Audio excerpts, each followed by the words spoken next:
And I think this is Kat Sturtz. It's been one of those weeks. It's Kat Sturtz from rockingyourpath.com. And this is another episode of Fast Action Fridays. And today I'm excited to welcome Alfred Poor as my special guest today. And he is discussing 3 hardware tips to have better webinars. And he certainly knows what he's talking about because he's been doing things for a long time. Your bio stuff went out with the promos, but I want you to tell people a little bit about your background. Okay. So I'm basically, I've made a career out of explaining things to people in ways that they can use. And it started off with middle school science and then helping people start using computers in businesses when the personal computers first came out. And soon after that, I got involved at PC Magazine. Wrote for PC Magazine, Computer Shopper, and all the major computer magazines for 25, 30 years. And co-author of a dozen books, author or co-author more than a dozen books, and done all that stuff. That's where I recognize your name because I was a subscriber to PC Magazine. There you go. Yep. And over the years, I've been involved in projects for everything from obviously computers and technology to school buses to, all kinds of things. But the bottom line is what I'm good at is helping people understand things so that they can make use of them. And obviously talking about webinars today, a lot of people I know are a little put off by the technology. They're worried about it. They don't understand it. And anything we don't understand or we're not familiar with is a little scary. And so one of the things I try to help people with is help them understand what's going on, not from a programming perspective, but just, the things that you need to know so that you can focus on the things that you want to, what your business is about, what you're trying to accomplish. And so I've done a bunch of webinars. I've attended webinars. I've hosted them. I've been guest on them, a whole bunch of things over the years. And there are really some very simple things you can do that can make it a better experience. Yeah. You don't know this story, but I originally started Fast Action Fridays back in April of 2014 using my free bridge line, partly to show my clients and followers at the time who were saying, oh, I don't know how to do the tech and I don't have the money to do this, how you could get something set up. And by May of that year, 1 month later, I had my entire season booked, and we were drawing 12 to 15 up to 20 people, I think, on one show just on the phone. And that was when people in other countries, because we frequently have people from other continents here with us too, would have to pay for a long distance phone call. Right. That made it a whole lot easier. We moved back to my Zoom room after that. So you only need the basics if you really want to do something. And that's what you're going to share with us. So give us some of your tips. Well, I just also, in passing, want to give a shout out to Zoom, which is the platform that you're using. It's the one that I use. For my webinars, I use something else. Me too. Webinar Jam is my platform of choice. But Zoom is so good for video chats and small group masterminds and sort of on the fly kinds of things, but it's a great platform, and I just love it to death. So I'm very excited. It's super easy to use. We've used my room. I'm here in the upper thumb of Michigan, so winters can get harsh, and we're involved with community theater, and a lot of the plays we're involved with are in the dead of winter. So there's ice and snow, and we've used my Zoom room for rehearsals, for read-throughs. Oh, nice. My husband was stuck in his hospital bed, and we're both on the advisory committee for the tech center, and he was really upset because it would be his first year missing the student job mock interview. I called and I said, look, you guys teach computers there too. Can we set up and do the interview? So he did them from his bed. using the Zoom room, and did 22 students. And it was the hit when the other instructors and guests found out that we were doing it remote. They thought it was great because that's how they're now interviewing a lot of their potential staff rather than flying people out or people driving. One of the areas I talk about is the whole college and career success cluster of topics. And yes, video interviewing is becoming a huge thing for business because it's more efficient. Saves them a lot of time and money. So about webinars or video chats, what are some of the things that you want to look at to give your audience a really great experience?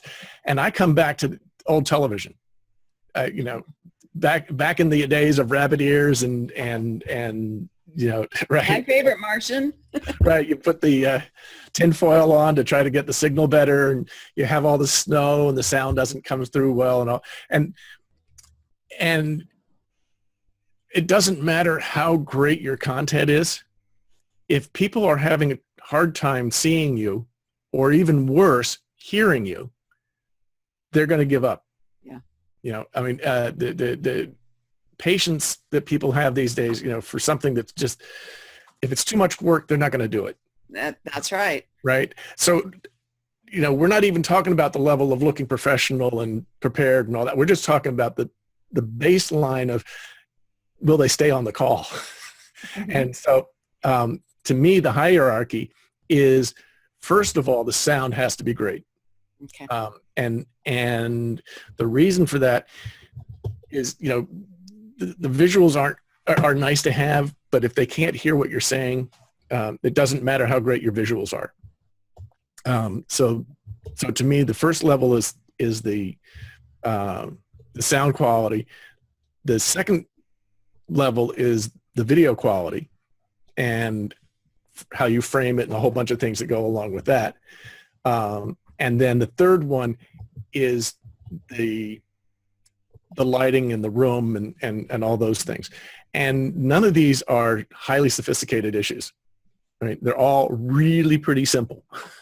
And they're definitely not technical. Once you pay attention to the issue, you can solve it without spending a lot of money, without having to know a whole lot about it, and so forth. And in fact, before we went on the air, one of the first things I said to you was, you sound really good. Where, what microphone are you using? Because this is something that I'm always interested in.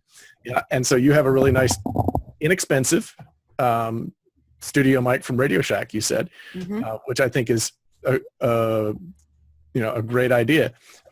One of the things that bugs me, and I don't know if it bugs you, but going on a webinar and seeing this, to me, I get it and it's easy, and then maybe it's a little casual, and that's fine, but that it doesn't work for me. I prefer, when you look at television, you don't see the performer's mic. No, we're really trying to replicate an in-person attendance feel to reach out. So I don't want all of this on, because I use Zoom for my private client sessions as well. And I want to feel as comfortable to them, whether they're in South Africa or Scotland or California, as if they're sitting in my other room where I meet with local clients. Exactly. And one of the ones that really bugs me, forgive me, iPhone users, but the people who use iPhones for this, and they've got their earbuds in, because in real life, if you're talking to somebody who has their earbuds in, they're not listening to you, or they're listening to something else. Because I have a set right here. Yep. The people with long hair, it gets here, and you start hearing every third word as their hair goes over their mic. Yep. So my first tip is get a good mic. And there are lots of choices out there, like the Radio Shack one that you showed. The one that this is my go-to mic. It's really kind of a step up for most people. Is that the Yeti? It's the Blue Yeti. The Blue Yeti. Yeah. I've heard about that. Blue is the manufacturer, and Yeti is the company. And it's got a number of really good features, but one of the things that it does is that it has adjustable patterns, but the pattern that I use only pays attention to what's in front of it and doesn't pay attention to what's behind it. And what that means is that I can have my normal desktop speakers working and you don't hear the echo and the other kinds of problems that you hear on some webinars. That's because it's rejecting the sound that's coming from the other side of it. It's only listening to me. But it's also stereo, which is very nice because I think it gives it a whole lot more natural sound. When you're listening to something and it's both, the same in both ears, it's got kind of a fake, artificial kind of feel to it. It's not like being in the same room with somebody where you actually hear slightly different things with each ear. So this is less than $100. It's available at Amazon all over the place. Yeah, if nothing else, wait for the Amazon Prime. I mean, that's when I got my new Logitech mic, which I know you're going to be talking about, cameras in a minute. Yep. And I got it. It was $50 or something. And because of the special, I got it for like $49. Nice. And it was, but I planned for it. I waited for it. I watched for it. Keep an eye out for it. Now, one of the things you'll notice is I have this screen on top. And for people who don't know about it, it's called a pop filter. Because there you go. You've got a windscreen on there. And it's important when you say sounds that like a word that begins with P, you get a little puff of air that can blow on the mic and create a pop sound. This is the traditional go-to pop screen. And you get these for about $20 or less on Amazon. And they're very nice and you can clamp it on and do all kinds of cool things with it. But I found this one, it's under $10. And it just rubber bands hold it on the back. And it's a really nice feature to, a nice accessory to add. So I like that a lot. So there's number one, sound. So number two, camera. These days, you definitely want high definition. You may not have the bandwidth for your internet connection to support it, but in general, you want to be able to broadcast at least 720p, which is the lower level of high definition. But it provides more detail. The whole point of being on camera, again, is trying to create that interpersonal connection, right? And connect with people. So the more natural you look, the better it is. Now, a lot of people are tempted to use the camera that's built into their notebook or their tablet or whatever. The first problem with that is you usually have it set down lower on your desk, which gives you that great up the nose shot that is less than becoming for most people. And it's also not how you would sit and talk to somebody. Right now, I've got my camera at the top of my monitor so that while I'm looking at you on my screen, it's close to making eye contact. Mm-hmm. It certainly feels pretty natural, and you've got the same kind of arrangement on your side, and that's really important. And so one of the ways to get there is to use a separate camera. It gives you better quality image, and you can place it wherever you want. So so having a separate camera is a great idea. To me, the go-to camera these days is Logitech. Mm-hmm. And I've forgotten what the latest number is in this series. The latest number, I think, is C930 or 40. I have a C920. Yeah, you want the 900 series. series. I got it for the lower cost. Yep. And it's a super duper one. And I use it even elsewhere with a variety of stands to move it out when we're in the kitchen taping Dennis's cooking lessons and things. We have, our iPhone on one and the Logitech and my flip camera and yep. It's again very simple to use. It comes with really good software. Mm-hmm. It allows you to adjust, because when I am framing I zoom in so that as you can see, I can adjust the zoom right here from the Logitech software. I try to zoom in enough that you don't get my microphone phone in the frame. I like a good head and shoulder shot. So yeah. I have an arm too if I'm doing other types of screen recordings, and I don't want this in the way because I've got notes. Right. I've got a $14 arm that comes down that this slides right out of and slides right into it. Nice. It would show. It'd be hanging here. Right. One of those studio arms. Yep. Do those on radio shows all the time. So So a good external mic is important. Just external camera. The Logitech mics, the cameras have good microphones in them, and in a pinch you can use them, but you get the room sound with them. It sounds like you're talking from across the room, and I don't like that. If you don't have a mic, it's fine to use the one in the camera, but as a step up, a separate mic makes a big difference. And that room sound is important. I mean, some rooms are very noisy. If you're going to do this in the kitchen or the bathroom, you're going to get a very different sound than you're going to get in a den that has curtains and carpeting and lots of things on the walls that will break up the sound. So the room that you do it in makes a big difference in terms of the sound quality, and that's something you want to pay attention to. Also, there's lighting. And so if you're curious about this, you can go online, go to YouTube, go on a Google search and do 3-point lighting as a search term, and you'll get tons of tutorials that show you the basic simple lighting. But the concept's very simple.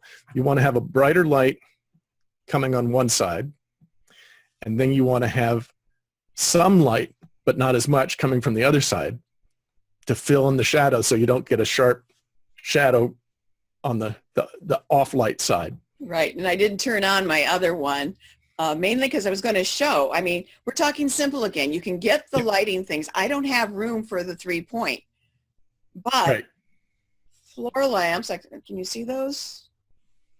I don't know if you can see those. Probably not there. No. Anyway, they're a floor lamp and a regular table lamp with natural lighting bulbs.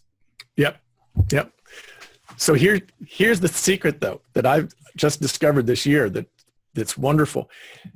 Like you say, sometimes you need to have a little extra light because maybe that one's tired. Hang on. Maybe you need a little more light from one side. Yep. Okay. So there's nothing, and there's too much. Yep. Yeah. It washes you out. But here's one that fills in from that shadow. You can just see the difference. Now, what I'm using here is a little LED utility light that there's a wonderful site. You're going to hate me for this, but it's called American Scientific and Surplus. And sell all kinds of wonderful things at ridiculous prices. American Scientific Surplus? It's on the handout. Okay. So we'll be posting the link to Alfred's free handout. So. What it is this matrix of a whole bunch of tiny little LEDs. I love that. And I think it cost me $7. So you can put it far away, I need 2 of those for my other room. Yeah. It's just great. And the really neat thing about it is it's got a magnet on the back, so you can stick it to something. It's got an easel stand. I see it's got a hook too. It's got an easel stand, and then it's also got a hook. So you can come up with all kinds of ways to hang it, to mount it wherever you need it. I need stock in that company. Well, it's probably just some cheap Chinese. But it works. Thing, none of what we're talking about is expensive. No. And we don't want anybody not to do anything because they don't have even this level of soft hardware. Right. Get started with something. Don't use that you don't have it to stop yourself. Cindy's Right. got a question for you, Alfred. Sure. She says, does it make a difference whether you are on a Mac or PC? She's talking about video and audio. The Mac has top and most current video and audio cards in it because I purposefully had it set to do videos for school. Right. And the first thing is, for me, the difference between Mac and PC is Mac and Windows is a religious issue. What right? are you on? Functionally, they're very equivalent. It's just a question of what you know and what you're comfortable with, and most importantly, what everybody else that you're working with uses, because it is a whole lot easier to trade information and work, collaborate if you're working on the same platform. But other, as far as Windows versus Mac, there's really no compelling reason to pick one over the other. From a technology. Still recommend an external, for best quality, an external mic and an external webcam. I still recommend it for both platforms. That both, you can get really excellent cameras and mics that are built into those things. But again, if you're using the mic, it's going to be a few feet away from you, which is going to give you a different sound quality than something that's less than a foot from your face when you're talking. The camera, sure, you can put a laptop anywhere you want, but you're going to go through all kinds of machinations of, either getting some sort of floating arm for it or stacking books and crates up on your desk to get it up high enough so that, it's at your eye level or a little bit above. It's not a natural place for a laptop screen to be. So my advice is it'll be more flexible and easier to set up if you have the external devices. And I know I make sure I have enough cord length.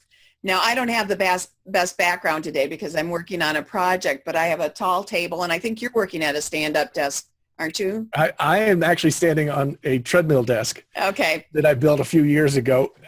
So I actually get my exercise in while I'm at work. And I can move both my camera and put it on a tripod and my mic and stand back there. So I can be demonstrating things when I pull my whiteboard in, or, paper, I hang paper up there. And it still works. And we're still talking. For me, I'm still under $200 total for everything I have. Right. Yeah. And everything I've talked about here would be under $200.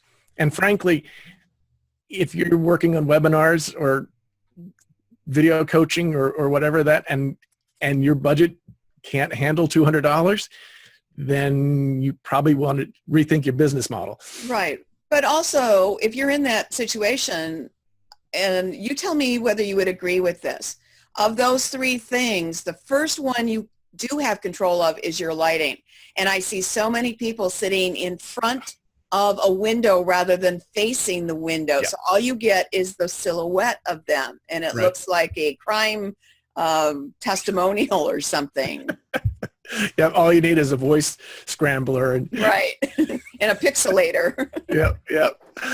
Well, they get the pixelation anyway because they're doing it over Wi-Fi, and they don't have enough bandwidth. That's one other tip that I didn't mention. But when you're doing video, webinars, chats, whatever, you want to plug the wire into your router, right? You don't want to rely on the Wi-Fi because even if it's working okay, at one moment, there are a lot of things that can cause interference and drop your bandwidth down. And I can't do that. I'm actually on the Wi-Fi in the house. I have DSL, so you make do. It doesn't. Right, you make do. But if you have a choice, if you can get a cable to your computer. Have you seen those? I just saw them mentioned in a Facebook group. It's a special light that clips on your laptop or your tablet to light you from the front. And I think it was like $30. I don't remember what it was called. Well, the other thing is, I was saying, American Scientific Surplus is where I found these. Go to Lowe's, go to Home Depot, go to your local hardware big box store. They have all kinds of LED utility lights, right? So, just pick something. It doesn't have to be purpose made. I've also got a studio with, the giant light boxes and the diffusers and the booms. Probably and green all that screen. I haven't gone green screen yet, but I'm working my way up to that. But you don't need all that, right? It's great if you need it to get it, but for this kind of an application, like you say, paying attention to where the light sources are, being willing to just bring in another table lamp to provide a fill. It's something that you want to pay attention to and correct before you get to, to the other end of having done it and realize your lighting's wrong. Right. And I think that little Zoom thing, that's got to be the tip of the century right now. I mean, talk about affordable, flexible, practical, and can you do replacement bulbs? Then it makes it perpetual. Those are my criteria. Well, these are LEDs, so they're solid state. They're never going to burn out on you. And I forgot what the count is, but they're like 64 of them. So if one or two fail, I'm in heaven. Difference. And the bright level is too bright anyway. So right. Actually, I should put the link in for the. Yeah, if you've got it. If you don't, I have it handy. The free tips. I just put it there. That's to share my screen. People. I've already got it, so go get it. Okay. Is it all right for me to share the screen so that people can see the page they come share to? The screen. Yep. All right. So, is that showing up for you? Yes, it is. So that's the screen you'll be taken to. You just click there. It'll ask you for your email, so we can email you the report right away. And it's it'll give you the links for all the products that I talked about today. And and save the chat, and then you'll have that link. I'll also have it on the YouTube update for the replay, and also on the Rocking Your Path website. It'll also be there. Now, Great. And that's an evergreen one. Are we giving is there a time limit to grab that? No. Okay, great. I'm a big pie, rising tide raises all boats kind of guy. I'm happy to share what I know with anybody, anytime, if it's going to help them. So, if you've got questions after this and you want to, if you're watching this on the replay or whatever, you've got my email. It's in the chat. Reach out to me on social media, wherever, and, ask me your questions. I'm happy to share whatever I know, because I'm standing on the shoulders of giants. So. And if you didn't notice, if you came into the room a little bit later, my information to reach me, my freebie is there. Alfred has his contact information there. I want to remind people who are not here live and who are watching the replay that our conversation goes on after we stop the recording, and that's one great reason to be here live, because some of the best tips and some of the personal attention you get after the show is well worth sticking around for. All right. Any last thoughts, any summary things that we should know about? Well, I think the important thing is to start with the attitude that quality counts. It's the people notice.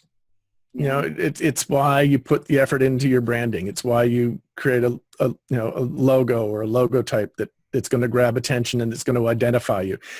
And the quality of the work that you do, whether it's a publication or a chat or a webinar or whatever, that's going to convey information to your prospects and your clients and your customers. So it's worth thinking about these things. It's not hopefully I've made the point. It's not overwhelming. It's not super techy. You don't have to understand megahertz and giga whatevers. It's just you plug it in and it works. But it's worth taking the effort. And you use what you've got and you plan to improve those systems.